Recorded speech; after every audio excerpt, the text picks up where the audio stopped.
Hello guys, in this video I'm going to show you how to see your cash flow on Revolut. I'm going to show you step by step. It's pretty easy. Just open up the Revolut application, then move on to the home page, which is right here.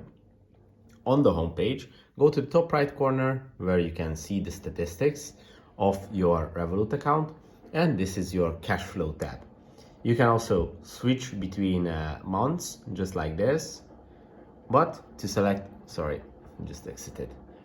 Just select the cash flow, and here you can see the specific cash flow charts.